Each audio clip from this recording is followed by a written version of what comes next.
Selamat pagi, halo. Ada.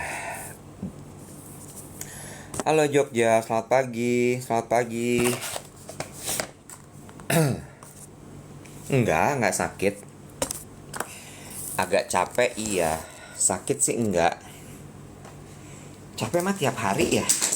Kapan coba gue nggak capek? Kesiangan iya.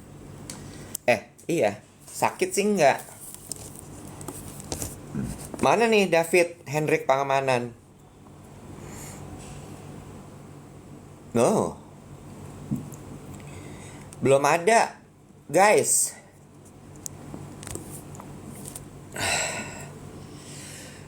Tumben apa? Selamat pagi. Pagi. Aduh. Ini Dave mana ya? Sebentar.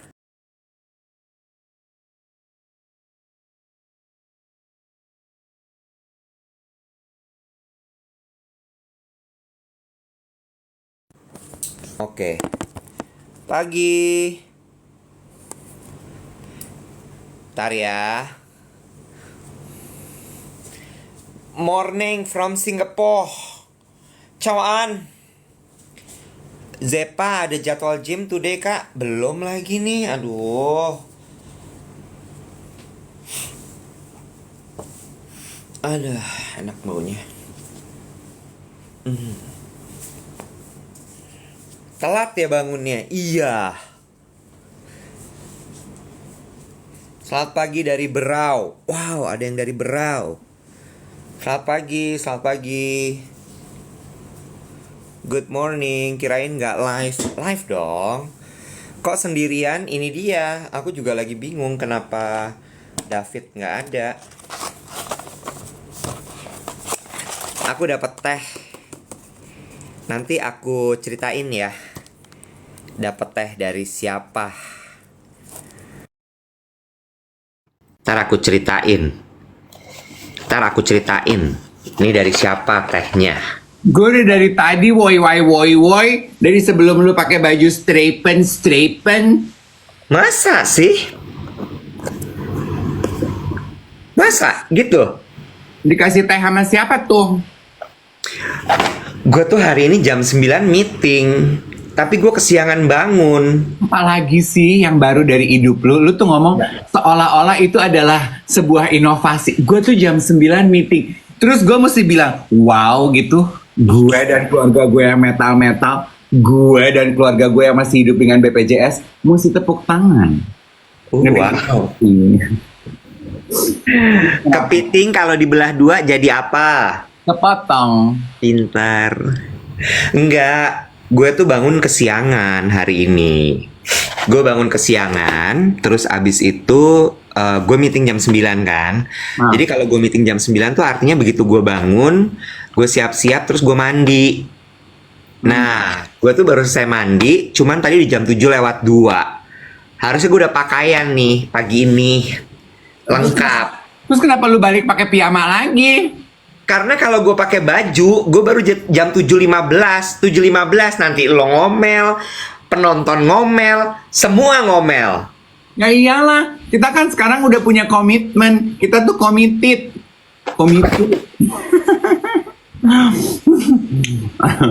Tebel. Tanya dong, kenapa gue telat bangun? Alah, paling lu meeting sampai malam, apalagi sih yang baru dari hidup lo? Sorry, gue kemarin datang ke acara fashion show. Kok tuh Yang lu gak datang itu. Padahal semua orang datang. Bodoh. Semua orang nanyain lu. Masa? Iya, kenapa lu nggak datang? Gue bilang aja lu ngambek. Ih, lu mah, gua nggak ngambek. Gue dapet teh. Sabtonya nanyain gua nggak? Enggak dong, dia kan nggak kenal lu. Ih, lu jahat.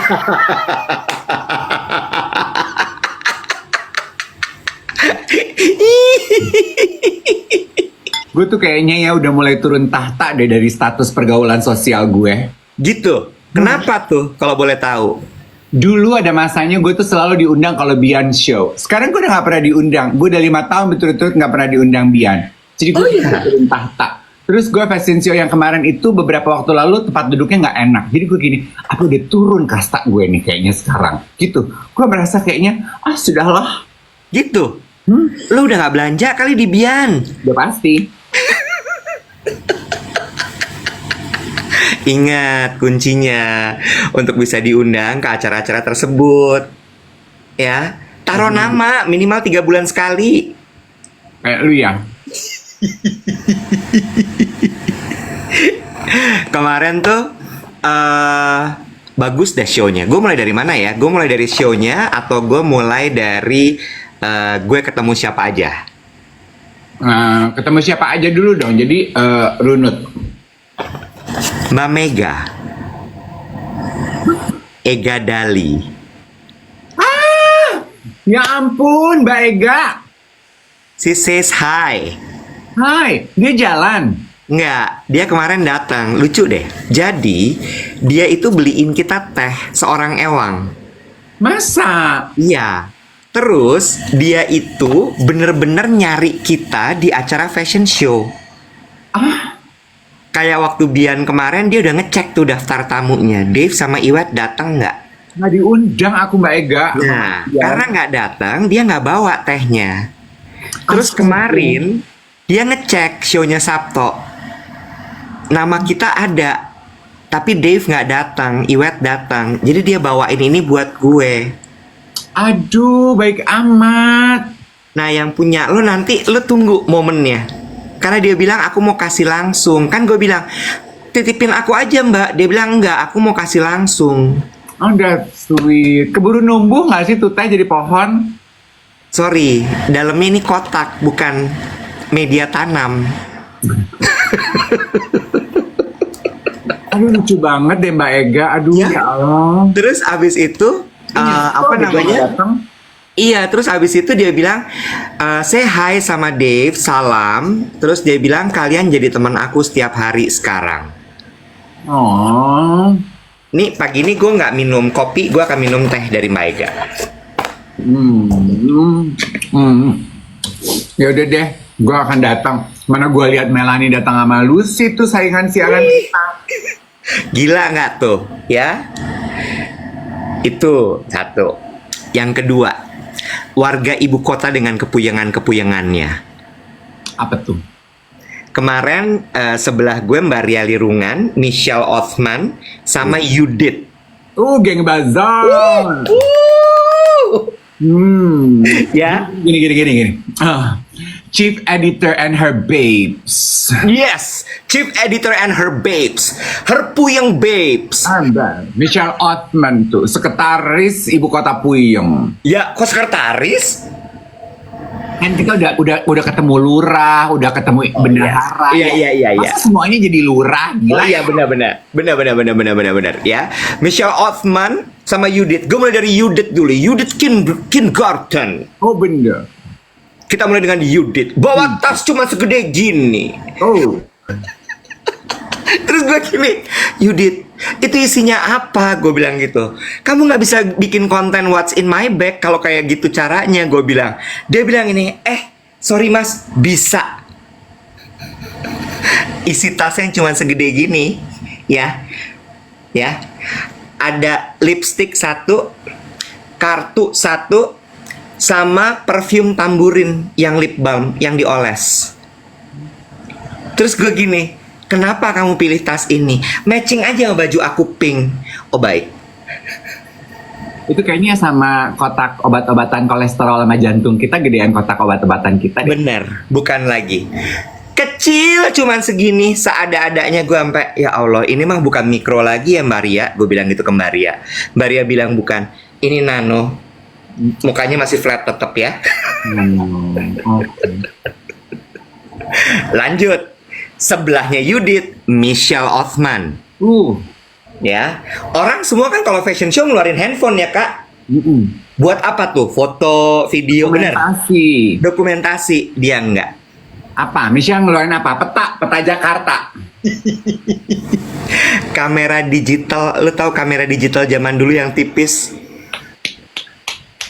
Karena dia pernah bikin tulisan tuh di Bazar beberapa episode lalu. Rupanya kamera digital lagi in lagi, Bo, sama anak-anak. Nah, Nah, Michelle tuh jadi kemarin dokumentasinya pakai kamera digital itu, cepret cepret cepret. Terus gue gini, apalagi itu Michelle, kamera digital, gue bilang gitu. Iya mas, sekarang aku kalau motret pakai ini. Oh, oke oke oke. Gue pikir cuma dia dong. Ketemu Anissa Pohan. Tunggu dulu. Masa Anissa bawa-bawa kamera digital gitu? Anissa lagi riweh pegang kamera digital. Anaknya mau difotonya pakai kamera digital. Iya, berarti bener kamera digital lagi trendy. Iya. Aira lagi minta difotoin, lagi ngambek sama mamahnya. Dia panggilnya tuh apa ya? Mam apa-apa gitu. Pokoknya dia bilang, aku tuh mau yang flashnya tuh kelihatan di tembok gitu, tapi yang lainnya gelap. Mamanya gini, gue nggak tahu caranya gimana. Ini harus diapain? Banting, we. Katanya gara-gara Lisa Blackpink sama Jennie. Iya, jadi sekarang itu anak-anak Pui yang pada bawa kamera digital. Kayak kamera digital zaman dulu yang kecil gitu, tahu nggak lo? Ah, kan gue punya teman puyeng dong. Oh bener, datang teman Puyeng lo kemarin. Yang mana nih? Yang melanglang buana terus ke luar negeri. Hans, Alex. Alex. Oh, Hans juga hadir, tapi gue kemarin nggak ketemu. Ya, Alex kemarin datang. Ya, buru-buru. Untung di bawah ada tokonya, baru beli baju. High so ya, orang-orang yang lu temui semalam tuh high society Jakarta. Ya, gue cuma gini, luar biasa, luar biasa. Ya, sebelah gue dong lo tanya siapa? Kan kiri gue Riali Rungan, Maria ya. Sebelah kanan gue Siapa? Madam Chong, ibu kota. Hah? Aida Nurmala? Bukan. Apa deh? Becky Tumeu. Ratu Ngondek. Ya, Ratu Ngondek ibu kota sebelah gue. Tanya dong, Alex kan terburu-buru datang baru beli baju dari bawah untuk hadir. Tanya Becky. Becky? Dari food court makan sate Padang. Gue kayaknya lebih aliran Becky deh, Nek, kalau dateng, Nek. Gue gini, aduh, aku tuh kecepetan seperti biasa ya. Aku tuh udah di sini dari jam 6 loh. Terus kan, masa aku naik ke atas jam 6 sore ya? Aku bingung, aku naik ke food court, ada sate Padang, aku makan aja.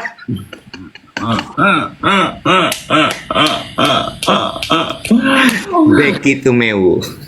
Emang kemarin tuh fashion show Sabto kan selalu tempatnya unusual ya. Di mana sih, di gedung apa sih itu? Di penthouse apa sih? Penthouse-nya Sentral Senayan 2. Jadi itu gedung perkantoran.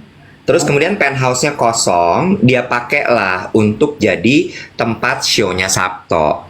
Dan kayaknya memang gue nggak tahu ya, tapi nggak ding, 3 show yang lalu kan di Post Blok ya, yang di Pasar Baru. Tahun ini kan udah 2 tahun terakhir ini selalu di Senayan. Oh. Kayaknya dia mendekat ke butiknya, I don't know lah. Cuma kurang lebih kayak begitu gitu. Jadi si penthouse itu tuh disulap kemarin jadi sebuah tempat show. Oke. Show-nya bagus. Gue udah lihat tuh di Gram. Lo mau tahu nggak pendapat gue apa? Apa? Ini adalah pelajaran hidup buat kita dari show-nya Sabto menurut gue. Mampus, gue harus siap-siap nih, udah mulai nih pelajaran hidup. Tapi gue boleh nggak seduh dulu teh gue dari Mbak Mega? Tunggu dong. Sydney, katanya jam 11 siang nih di Sydney. Halo Sydney. Dimanapun teman-teman berada, selamat datang di Dave Iwet siaran pagi. Siaran streaming di TikTok pertama di Jakarta. Oke? Iwet Sorry, Indonesia bukan Jakarta. Oh iya. Indonesia. Gue juga ada yang mau gue tanya ini. Teman-teman jangan Kalau di time nggak boleh setengah-setengah. di share ya, supaya makin banyak orang yang nonton duet siaran pagi. Oke? Apa yang lu dapatkan dari koleksinya Sabto? Cepat! Tunggu dong, gua kan lagi ngebelah pukat gua dulu. Kinclong ya jidat aku, makasih.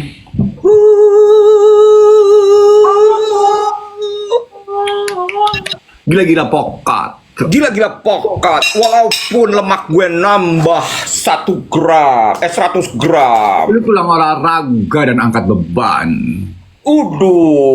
Berat turun tapi lemak naik sehingga trigliserid naik. Report gue kemarin dari Ramping Klinik. Gak apa-apa, namanya perjalanan. Mengurus diri itu Langsung. adalah sebuah proses. Betul, langsung Bu Vivi bilang, gak apa-apa, aku akan support kamu supaya kamu terlihat progres lebih besar lagi. Iya. Ingat kan janji kita mengurus diri itu nggak cuman ngejarang langsing doang, ya. Oke, udah siap belum sih? Ih, resek deh lo. Kenapa sih? Tunggu dong. Ingat, orang sabar disayang pacar. Oh, nggak punya pacar ya? Itu bener banget ih. Ih.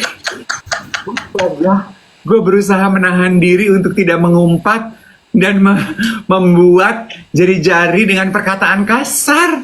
Astaga.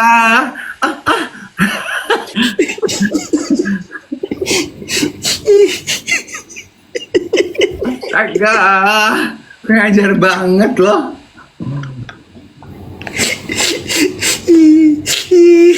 Gue bisa balesin ke lo. Orang yang mulutnya pedes kayak lo, triglyceridnya naik terus.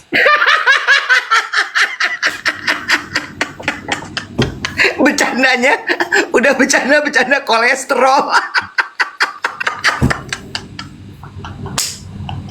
Aduh. Welcome to the 40s Club, where you can jokes about your health.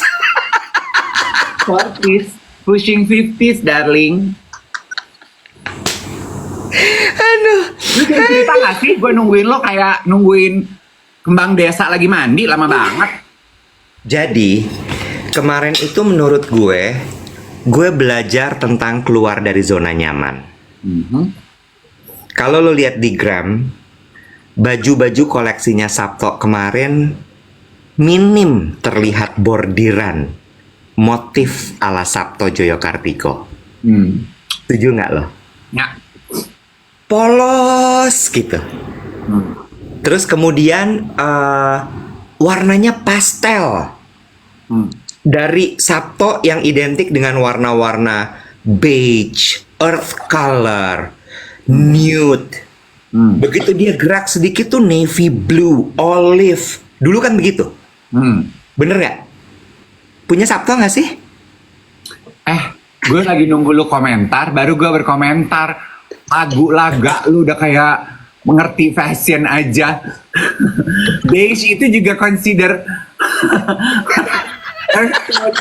Tapi dari dulu warnanya earth tone. Mungkin maksud lu sekarang dia memberikan semburat warna, ada merah, ada hijau, ada neon. Iya, tapi yang gue lihat adalah satu warna-warna itu bukan semburat lagi, Dave. Kalau dulu kan memang cuma jadi aksentuasi ya.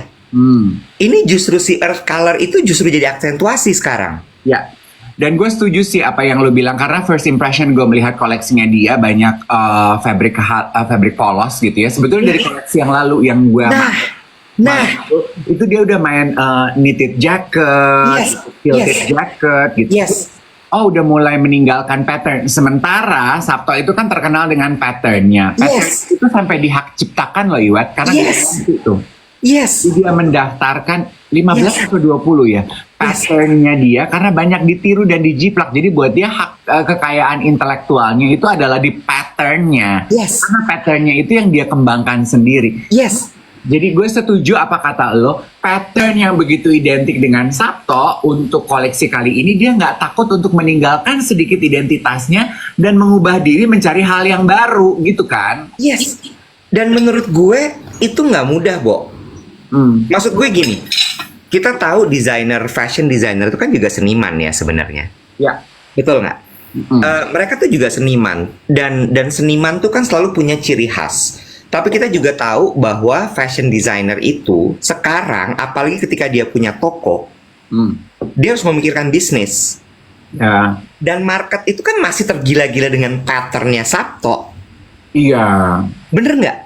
Nah, yang gue kasih applause kemarin sama Sabto adalah, dia meninggalkan itu di saat desainer-desainer lain yang punya brand dan punya toko tidak berani meninggalkan itu. Ya. Karena mereka tahu begitu ditinggalin itu, pelanggannya akan, ya, kok nggak yang kayak dulu? Iya, betul. Menurut gue itu berani banget. Oke. Nah, Tapi belum selesai, tunggu dulu. Tapi Sabto masih menunjukkan ciri khasnya dengan mengolah bahan. Dalam artian nggak ada tuh kain polos ditaruh begitu aja sama dia. Cuttingannya. Terus kemudian masih di kilt misalnya, kilted ya namanya ya.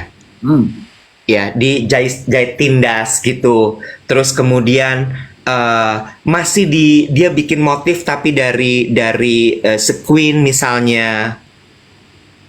Amazing. Jadi gue bener-bener kayak gila, ini berani banget. Dan satu lagi adalah stylingannya, Dave. Seger banget. Iya, itu sih stylistnya berarti yang pintar. Ih, bagus. Iya, bagus kok, very fresh. Yes. Udah, sekarang lo boleh cerita.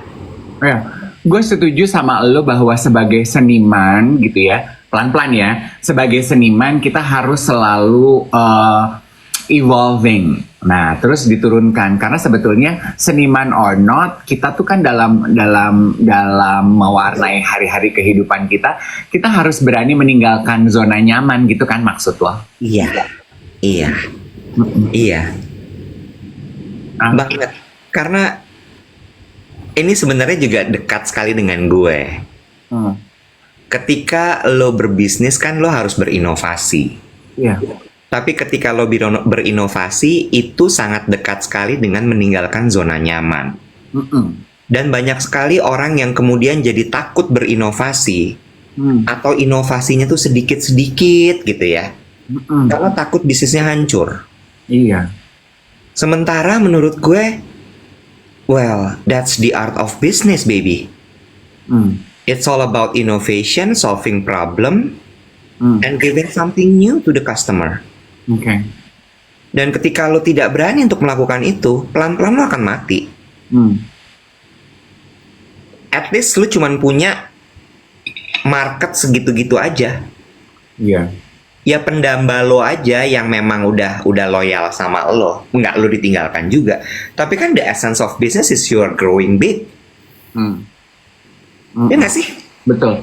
Ini mungkin apa ya?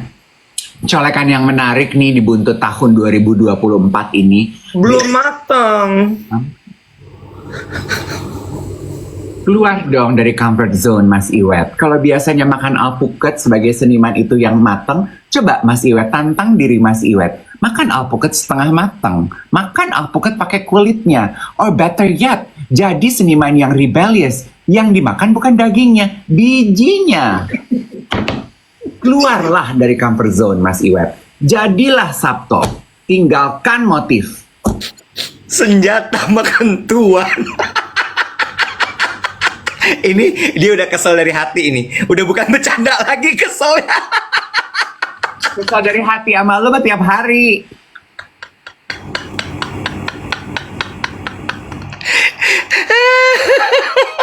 Gue disuruh makan biji pokat, guys.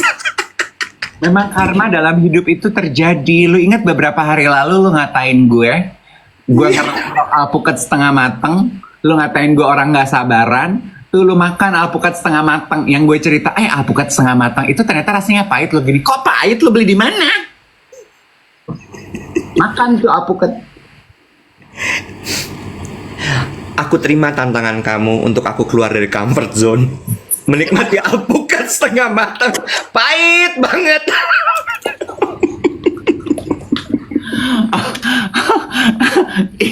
eh, ada yang mau gue bahas karena gue janji bahas dan orangnya nungguin gitu. Beberapa hari lalu kan gue cerita ada temen gue kesel karena suaminya marah-marah. Terus kan gue bilang ternyata punya prestasi dalam hidup itu penting. Oh, iya. Suaminya Iya. temen gue marah-marah karena dikeluarin dari pekerjaannya. Nah terus orang ini bilang berarti sebenarnya nyambung dong dengan pertanyaannya dia waktu itu yang belum sempat dibahas. Ya. Dia tuh pengen kita membahas ini loh, Web, mempersiapkan rencana pensiun. Karena dia pekerja kantoran, itu tuh sudah mengganggu pikirannya dia. Dia punya cita-cita untuk berhenti dari pekerjaan kantorannya dia. Dia pengen jadi baker, dia pengen merintis usaha buka bakery Jepang. Cuman dia maju mundur karena menurut dia ini kayaknya rencana pensiunan gue deh. Terus dia membalut itu dengan, kan kayaknya kita sebagai pekerja kantoran nggak bisa selamanya ya Mas membayangkan hidup kita akan kerja di kantor itu. Ya. Jadi karyawan terus. Bahas dong, kayaknya sedikit ya pembahasan mengenai persiapan diri untuk pensiun. Dan buat gue, iya juga ya gitu. Dikit banget loh gitu orang yang berani membahas, lo mau ngapain pensiun? Ya. Ya. Lo kebayang nggak? Emang lo akan selamanya kerja sama orang di kantor? Bentar. Bahkan bijinya nggak bisa dicopot. Karena dia belum matang banget. Makanya gue bilang, gak usah dicopot sayang. Sebagai seniman yang terima tantangan, lu geragot begitu kayak makan kedondong. Coba, I dare you. Coba, ya kita kasih stiker. Nah, geragot, makan. Nggak mau, aku nggak mau makan di Jepang.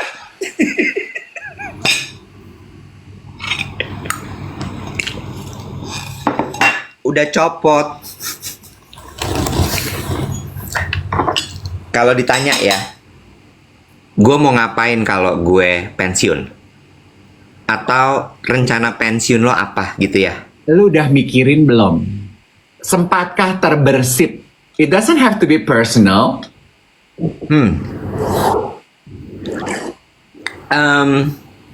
Sebenarnya ya, kalimat gue pingin pensiun muda tuh udah berkali-kali gue ucapkan. Dan semakin kuat rencana gue atau keinginan gue untuk pensiun muda itu setelah gue sakit tahun lalu. Kalau ditanya, gue mau ngapain ketika gue pensiun? Jawabannya adalah, gue nggak pengen ngapa-ngapain. Udah nggak pengen kerja? Nggak. Gue nggak kepingin kerja, tapi gini, berkarya gue masih mau, tapi gue kerja gue nggak mau. Oke, berkarya apa yang lo kebayang? Sebenarnya udah nggak zaman ya. Ngeblog, nulis. Oh, bikin blog. Mungkin bukan. Pakai mesin ketik, apa tulis tinta di lontar? Pakai batu tulis. Ya siapa tahu udah balik lagi secara ngeblok. Ya Allah. Maksud gue, oke, mungkin nulis lah ya, bukan ngeblog. Tapi gue pingin aktivitas gue ketika gue pensiun itu bener-bener kegiatan yang mengasah perasaan gue. Oke. Ya, jadi either itu menulis, lalu yang kebayang di kepala gue tuh antara menulis atau satu lagi adalah ngebatik. Oh, oke. Atau menggambar. Ternyata kita udah pernah mention ini, ada yang ingat, udah pernah dibahas. Mas Iwet pengennya ngeblok sama tinggal di kaki gunung. Iya. Gue bener-bener mau menjauh dari semua hingar-bingar kehidupan. Gue bener-bener mau pluck off myself. Oke, kalau gitu karena bagian ininya udah pernah dibahas, kan kita sebetulnya cuma pengen membahas permintaan geng duet yang bertanya mengenai hal ini. Ternyata udah pernah kita bahas yang buat teman-teman yang belum mikirin pensiun mau ngapain. Gak ada salahnya loh, lu kalau iseng daripada lu mikirin kehidupan Mbak Im Paula, mendingan lu mikirin pensiun lu mau ngapain. Emang siapa, Bo, yang mikirin kehidupannya Mbak Im Paula? Satu Indonesia gak sih?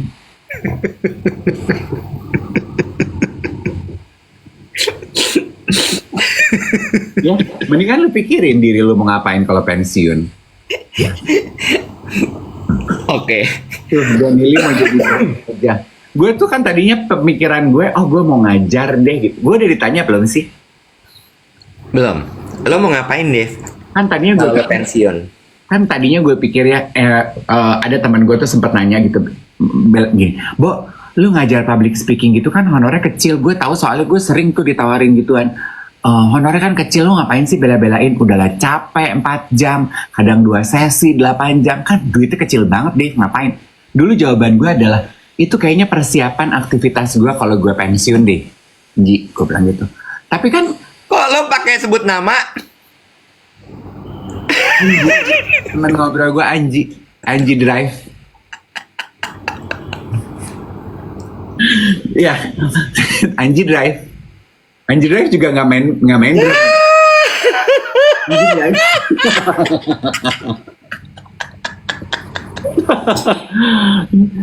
Tapi kan kayaknya itu it fell apart ya, gara-gara pisah kongsi, terus ribut. Males gue pikir. Dan ternyata I discovered one thing about myself. Gue tuh ternyata nggak suka ribut-ribut, Wak. Jadi gue tuh begitu orang ribut-ribut, gue tinggalin. Juga pikir, udah lo ribut mengenai itu, ambil. Dah nek, gue cari yang lain gitu. Jadi gue belum tahu gue mau ngapain. Jualan wig kali. Tahu deh. Jualan apa? Wig. Makin banyak loh lelaki sekarang pakai wig. Siapa tahu wig buatan gue laku, say. Lihat aja nanti. Jadi intinya gue agak kecolek juga dengan pertanyaan orang ini. Mas Dev udah mikirin belum pensiun mau ngapain? Iya ya, gue hampir 50 nih, gue belum tahu loh gitu pensiun mau ngapain. So, yes, it's a good question to ponder upon. Menurut gue itu bagus loh. Untuk jadi salah satu hal yang dibahas dalam topik si mengurus diri. Ya. Kenapa? Karena ketika lo membuat rencana untuk pensiun lo, itu adalah part dari lo mendekatkan diri dengan diri lo lagi. Iya. Iya kan? Karena pensiun kan dianggap sebagai momen dimana lo berhenti bekerja, ya, lo mengurangi aktivitas lo. Terus kemudian kan pensiun itu erat dengan post power syndrome katanya. Tapi menurut gue, ketika lo sudah kenal dengan diri lo sendiri, post power syndrome itu nggak akan keluar loh. Nah, bener nggak? betul. Ya, kenapa? Karena ketika lo udah kenal sama diri lo sendiri, nggak ada lagi yang kurang. Lo udah berdamai kan? Lo terima diri lo. True. Sehingga ketika jabatan lo dilepas, pekerjaan lo dilepas, gaji lo berkurang, insya Allah lo udah nabung ya. Sehingga lo tidak hidup berkekurangan gitu. Di situ tuh lo udah kayak, tuntas sudah. Makanya dibilang purna tugas kan? Oh, purna tuh sesudah ya? Iya. Oke. Jadi kalau misalnya gue ngeliat ada orang yang post power syndrome, pensiun nggak mau nerima diri, nggak mau bilang-bilang kalau dia pensiun, gue cuman gini, aduh kasihan ya, dia belum selesai sama dirinya. Ya, purna bakti. Ini ada juga geng duet yang nanya, buku yang kemarin gue pegang-pegang apa? Nah, speaking of mengurus diri, Iwet tadi bilang kan, salah satu bagian dari mengurus diri adalah lo mengenali diri sendiri. Kita pagi ini membahas mengenai rencana pensiun. Lo mau ngapain? Terus tadi lo membahas mengenai Sabto yang selalu evolving diri, mengembangkan diri. Ini bacaan, ini buku baru gue baca, selesai. Gue nggak bisa ganti mirror gue karena gue bukan hostessnya pagi ini. Oke? Jadi sorry. Penulisnya adalah Robin Sharma. Dia yang nulis buku The Monk Who Sold His Ferrari. Yang ini judulnya The Leader Who Had No Title. Bukunya tipis, ringkes, lugas, cepat. Gaya penulisannya masih khas Robin Sharma. Sama seperti ketika dia menulis fabel The Monk Who Sold His Ferrari. Buat aku, ini bacaan akhir tahun yang menarik. Jadi buat gue ya, gue sih ngelihatnya juga salah satunya adalah, kan kita itu jadi post power syndrome karena kita itu merasa bahwa yang udah selesai itu title kita kan di pekerjaan kita. Sementara to be a leader is actually is a decision you made to your life for yourself. Itu kan sebetulnya visi misi kita mengurus diri kan. You need to be a leader for yourself before you lead others. And leading yourself and leading others itu nggak perlu organisasi, Bo. Nggak perlu perusahaan, Bo. Lo boleh pensiun mungkin dari MRA, dari PUPR, dari manapun organisasi institusi lo. Inisiasi. ASI kali. Iya, tapi lo selalu punya yourself to lead, your family to influence, your friends, your community, wherever you are. Iya kan? Jadi you will always be a leader. True. Bagus banget bukunya. Baca deh. True. Gue lupa deh, Dave. Waktu itu tuh sempat gue save satu konten yang membahas soal, ini balik lagi ya, soal tadi kan Robin Sharma bilang di bukunya bahwa untuk menjadi leaders itu adalah decision, keputusan diri lo sendiri. Ya, leaders itu nggak perlu tuh institusi sebenarnya. Iya. Itu kan cuman kayak validasinya, bener nggak, Dave? Iya. Tapi leaders itu sebenarnya adalah lo bisa memimpin diri lo sendiri aja, itu udah jadi leader lo. Ya. Dan gimana lo bisa memimpin orang banyak kalau diri lo sendiri nggak bisa lo pegang? Yes, itu kan sebetulnya our first spirit dari kampanye kita mengurus diri kan itu. We want to lead ourselves. Yes, right. Dari situ gue suka nih. Sehingga ini tadi ada yang bilang soalnya gini, perlu mencari saluran untuk aktualisasi diri pada saat pensiun. Bahkan sebelum pensiun lo nggak perlu itu lagi. Kalau lo udah bisa damai sama diri lo, iya nggak sih? Bener nggak sih gue? Iya betul. Ya, jadi ini bagus nih, ini bagus banget buku ini menurut gue. Jadi kita tuh selalu ini ya, salah satu hal yang membuat kita selalu mencari validasi. Lu kesal nggak? Kalau kan gue, Mas Dev deketin dong bukunya, sorry, gue deketin. Terus gini, diputer dong bukunya.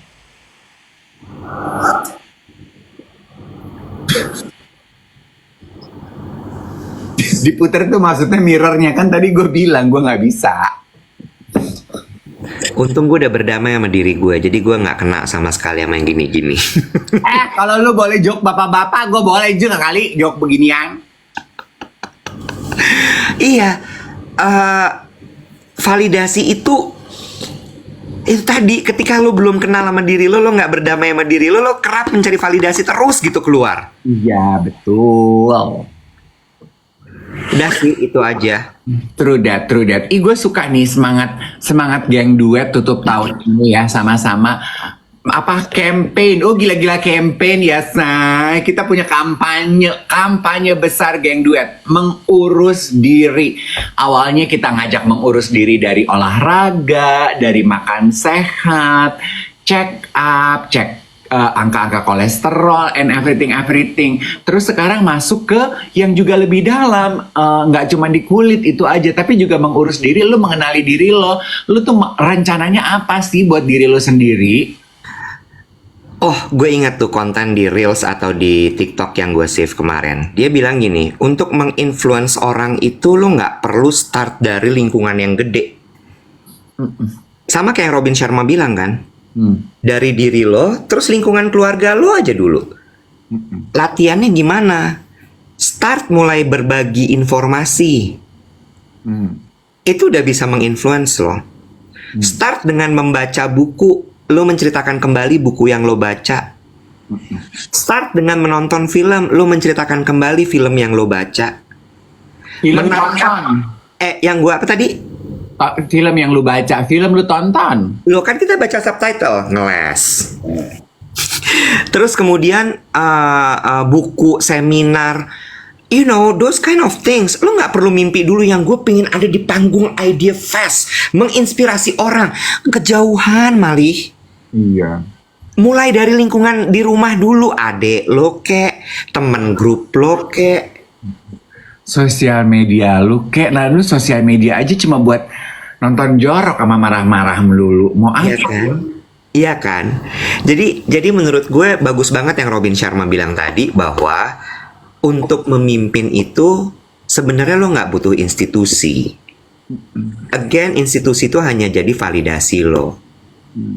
Tapi ketika lo bisa memimpin diri lo sendiri, lo bisa memimpin kelompok yang kecil, itu lo akan bisa menjadi leader gitu. Ya. Ini yang aku suka ya Iwet, ada teman gue Ade tinggal di Doni. Ade itu di mana sih? Di Houston, Texas ya? Gue Iwet bukan Doni. Enggak, ada Doni lagi nonton teman gue juga. Sahabat kita tinggal di mana sih? Houston, Texas ya. Dia bilang gini, Dave, oh Houston, Texas. Nonton dokumenterinya Simone Biles di Netflix. Gue baru nonton sedikit, terus si adik teman gue bilang gini, gue tuh suka banget, I'm a fan of Simone Biles. Bagus banget loh, persistent dan resilience-nya dia. Kan teman-teman tahu ya, dia kan atlet ya, Wet. Ya, dia kan atlet. Dan dia kan mental breakdown tuh kemarin Olimpiade Tokyo 2020. Dia memutuskan berhenti karena her body and her mind shut down. Jadi badannya nggak bisa melakukan apa yang diperintah otaknya. So this documentary on Netflix, judulnya Rising, itu menggambarkan, menceritakan ulang perjalanan si Simone Biles yang udah nyampe di puncak, hampir nyampe di puncak dunia karirnya, jatuh, terus dia mulai bangkit kembali. Dia itu kan terkenal sebagai atlet yang menguasai laut, langit, dan udara. Oh, udah kayak angkatan dong ya, Say. Maksudnya ketika dia split di udara itu she can invent so many move yang selama ini nggak pernah ada. Tapi begitu badannya shutdown, dia mengundurkan diri kan dari Olimpiade. Nah, tahun-tahun ini, kemarin ini dia belajar lagi. Lo tau, gue baru nonton satu episode. Lo tahu cara dia belajarnya mengenali badannya mulai dari awal gimana, Wen? Dia cuma belajar lompat-lompat di trampolin setahun, lompat-lompat doang, Bo. Nggak pakai muter, nggak pakai apa. Jadi cuma lompat setahun. Yes. So persistence and commitment is also important in life. Ya, jadi maksud aku gini, talk about orang yang tidak takut, tidak malu untuk memulai ulang and reinvent yourself. Gitu. Yes, I like the word reinvent loh. Iya, reinvent yourself. Dia bilang gitu ya, gue tuh nggak pengen jadi Simone Biles yang kemarin. Gue cuman pengen olahraga karena gue suka olahraga. Nah, olahraga is my love. Jadi gue memulai mengenali kembali olahraga. Untuk atlet Olimpian yang bisa salto berapa kali, cuman setahun lompat-lompat doang di atas trampolin tuh dahsyat banget loh, Nek. Setuju. Dan dia nggak keburu-buru ya. Ya. Bener-bener dia lakuin aja gitu. Yang gue nggak tahu ya, mungkin juga di balik itu ada perjuangan juga yang dia ngerasa kayak gila nih cuman gini doang nih, mungkin ada, kita nggak tahu gitu. Iya, dia jujur kok Iwet. Iya kan? Setahun dia belajar lompat kembali ke gym itu nggak selalu happy Dory Strawberry. Iya. Bisa sebulan dia moodnya happy, dia pergi, terus dia lagi crash, dia seminggu nggak ulang latihan. Ya, gue mau menanggapi Edi Susanto Gunawan. Mudah-mudahan gue nggak salah baca nada ya. Karena ini kan komen tuh tulisan, bentuknya bahasa tulisan tuh kan kadang-kadang sama bahasa lisan beda ditangkapnya. Ya. Dengerin planning anak di bawah 50 tahun ketawa aja. Titik. Lom tentu terwujud. Titik. Trust me. Hehehe. Dia kasih emoticon ketawa nyengir. Bener Edi, setuju banget sama apa yang dibilang. Belum tentu terwujud. Karena hidup itu memang nggak pernah bisa ditebak. Iya. Ya, sebentar gue bikin planning gitu ya, mau bikin sesuatu ini itu segala macam, wah investornya udah ada, kena masalah.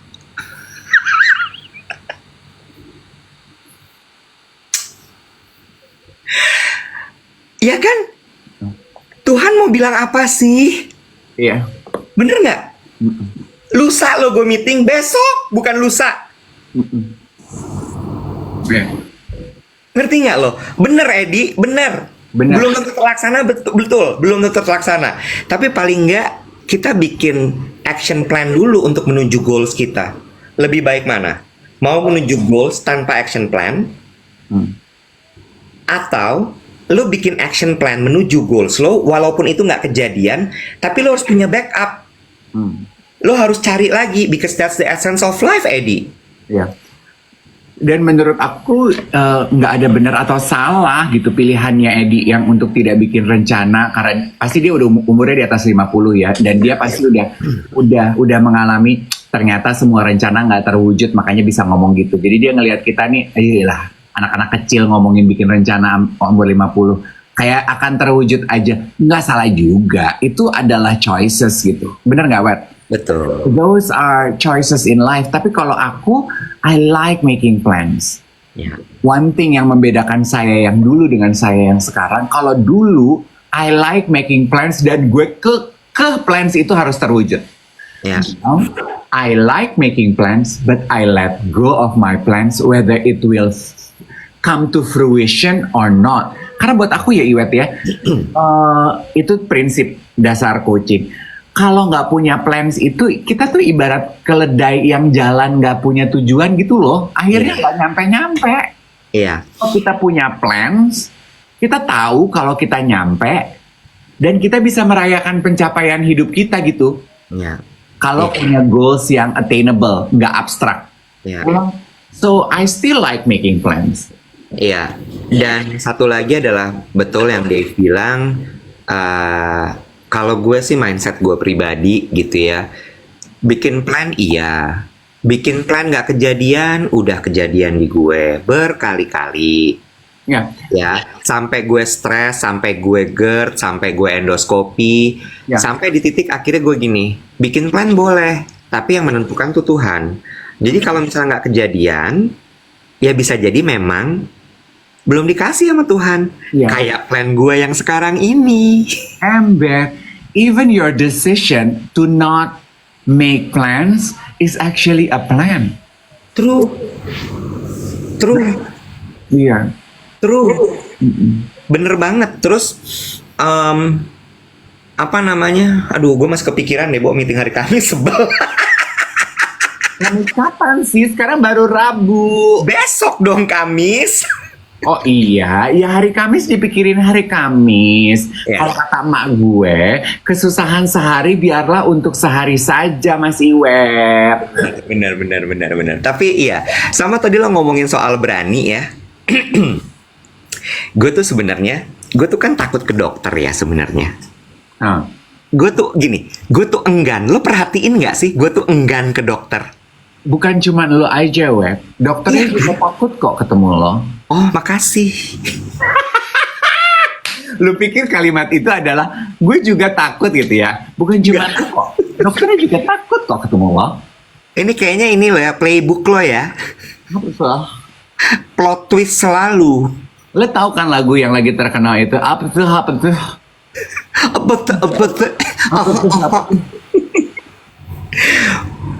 Gue tuh kan orang yang enggan ke dokter. Alasannya adalah kalau dulu masalah biaya. Nah, Karena kalau gue ke dokter, gue takut gue akan menemukan fakta ini, fakta itu, dan kemudian biayanya mahal. ya. Ya. Lalu kemudian gue telaah lagi. Setelah gue punya biaya, gue tercover insurance segala, gue masih malas ke dokter. Iya, memang. Lo perhatiin gak sih kalau gue sakit tuh selalu ke dokter deh. Nanti. Bener nggak? Kayaknya rata-rata orang begitu deh, Web. Nah, akhirnya, Kecuali lu pacaran sama dokter ya. iya. Akhirnya gue menemukan, oh ternyata bukan biaya masalahnya. Takut. Takut menemukan fakta yang tidak lo suka. Yes. Nah, part dari kampanye #mengurus diri, berani nggak? Nggak usah ke dokter dulu deh. Cek darah yang 100 ribuan di Watson, di Guardian, di Century. Ngecek gula darah, asam urat, kolesterol, LDL, HDL, trigliserid. Apalagi Dave biasanya? Lupa gue. Emangnya gue suster? Udah tuh ya, kurang nggak salah 6 itu atau 8 gitu.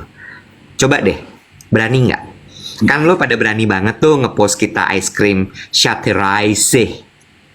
Ya, kita coba berani nggak ngepost hasil atau pas jangan hasil deh karena hasil mungkin nanti sensitif isinya segala macem.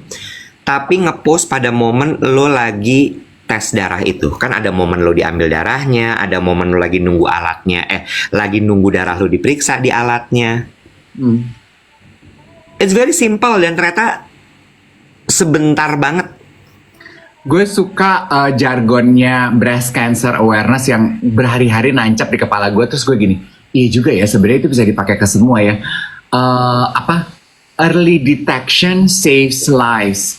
Sebenarnya kan itu ya Wet. Kalau kita tahu apapun itu, kita bisa menyelamatkan nyawa kita gitu. Iya. Kalau misalnya terus kemudian hasilnya nggak baik, you have us as a community to support you. Tuh ada Tom. HbA1c, uric acid, uric acid, lipid profile, SGOT, SGPT, chat AGT. Tuh. Ayo. Gue belum selengkap itu tuh. Nanti mau gue lakuin pas gue medical check up. Gue selengkap itu per 6 bulan. Kalau tiap 3 bulan nggak sebegitunya. Tapi 3 bulan kan yang maksud gue medical check up tuh udah menurut gue udah next step tuh Dave. Iya. Itu keberaniannya butuh satu lagi tuh untuk medical check up, bener nggak? Betul. Pelan-pelan. Baby step. Baby step. Dari yang itu aja lu datang dulu ke Guardian atau ke Century atau ke Watson lu bilang, aku mau tes darah dong gitu. Iya. Ya, atau ngukur tensi. Iya. Ya, simple banget itu. Coba deh. Gue kemarin gitu ya baru ngobrol-ngobrol santai gitu ya sama teman gue. Kan dia gini, lu tuh kenapa sih Bo gitu? Getol banget sih kampanye mengurus diri. Lu tuh udah kurus Nek gitu dia bilang. Ada yang nanya. Ada yang nanya teman gue, lu tuh udah kurus Nek, apa sih Bo? Lu tuh udah olahraga dari tahun berapa? Udah deh Nek, kayaknya nggak selesai deh perjalanan lu. Pengen langsing, pengen kurus, pengen ini, pengen itu. Terus gue gini, terus dia bilang gini, lu nggak merasa sia-sia ya apa yang lu kerjain? Makan sehat, minum vitamin, olahraga. Sakit mah sakit aja kan lo. Mendingan kayak gue.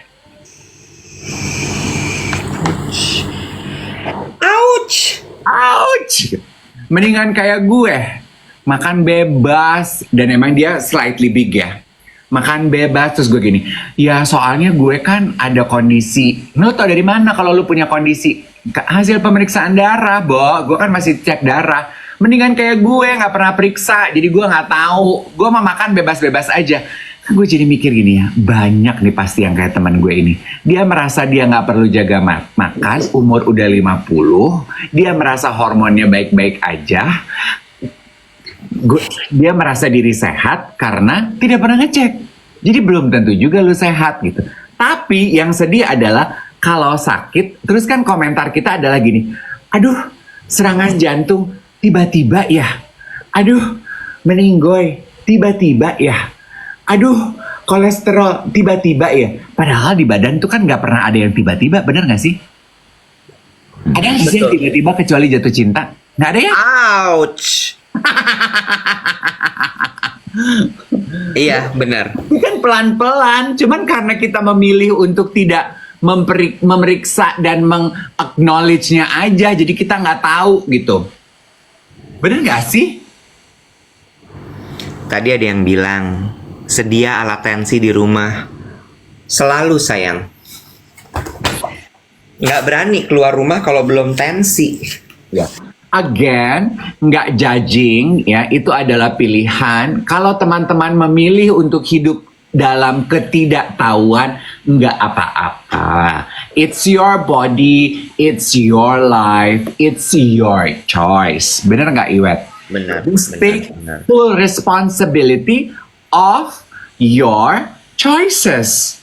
Itu kalau gue, lu own your choices gitu, own your choices. Ya, setuju gue. Ya balik lagi bahwa mengurus diri itu bukan bukan hanya soal menurunkan berat badan ya guys. Mengurus diri itu jauh lebih besar, lebih dalam daripada itu. Ampe error mesin gue.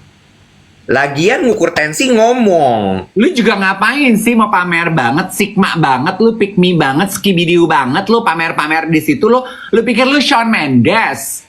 Ih, kenapa Shawn Mendes? Yang ada yang muncul di kepala gua aja. Oh. Tapi lu tahu kan Shawn Mendes siapa? Tahu. Penyanyi kan? Penyanyi yang lagi berame diomongin orang. Gara-gara apa? Itu juga ya, itu menggambarkan bahwa ternyata bukan plus 62 aja orang yang begitu. Kan orang-orang tuh nanya, dari zaman dia ABG orang bertanya-tanya kan orientasi seksual dia, apa.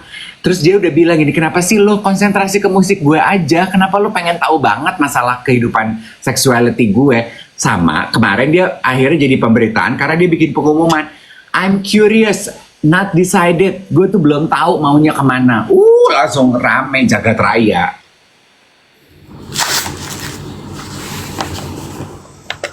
Masalah ini preferensi sosial seksual. Iya. Kenapa ya diurusin sama orang-orang kayak gitu-gitu ya? Biar apa sih? Oh ya, kayaknya seolah-olah lu mau dikawinin sama dia. Iya, kalau misalnya pun dia juga mungkin preferensinya sesuai dengan ekspektasi lu, belum tentu lo dinaksir lo. Bener gak sih? Kayaknya geng duet itu lebih konsen kepada selang lu yang salah. Ini makanya gue benerin. Dah. Tapi dia cakep loh. Dia makin gede, makin berumur, makin cakep loh. Dulu waktu ABG, gue nggak nafsu ngeliatnya. Makin gede anjir, kesannya kayak dia aneh-aneh coach. Iya, sekarang dia cakep banget, meni handsome. Udah itu aja sih, gue cuma pengen ngomong gitu doang. Ya, buat Shawn Mendes juga pendapat gue nggak penting sih. Kata, mas siapa lu gitu.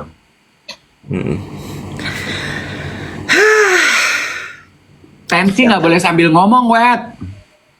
Iya. Diam. Iya, Harry Styles juga, ya kan? Udah deh, ngurus banget. Belajar menghargai seninya aja, nggak usah terlalu ke dalam. Agus siapa, Bo? Siapa Agus? Itu dari kemarin, Agus bermasalah, Agus apa gitu. Nggak usah mikirin si Agus, kita mikirin diri kita sendiri aja. Kita urus diri kita aja, nggak usah ngurusin si Agus. Agus teh saha. Agus siapa sih, Bo, dari kemarin? Kak bahas Agus siapa sih? Nggak tahu, Agus sama Teh Novi siapa sih? Siapa? Disiram air keras, cenah. Hah? Belum baca beritanya? Agus sedih. Anak Surabaya. Agus disiram air keras. Aduh, nanti baca dulu ya. Iya deh. Oke. Mama gue tuh juga mau bahas ini dari kemarin. Tapi besok ingetin gue ya. Lu baca nggak berita petani-petani yang viral karena joget somat apa somot di TikTok? Tadinya mereka tuh satu desa petani beras apa petani padi? Ayo coba belajar. Apa bedanya beras sama padi? Oh, lu lagi, ya udah deh. Ada besok aja ya. Satbor. Satbor ya. Wah, nggak oke nih, nggak oke. Beras sudah digiling, kalau padi masih tanaman. Betul, beras produknya. Pada pinter-pinter deh. Aku nggak mau komentar, Kak. Aku mau jaga omongan sekarang. Kenaon? Nggak apa-apa. Yang dijaga tuh bukan cuman omongan, Kak. Yang dijaga itu adalah Aurat ya, Kak.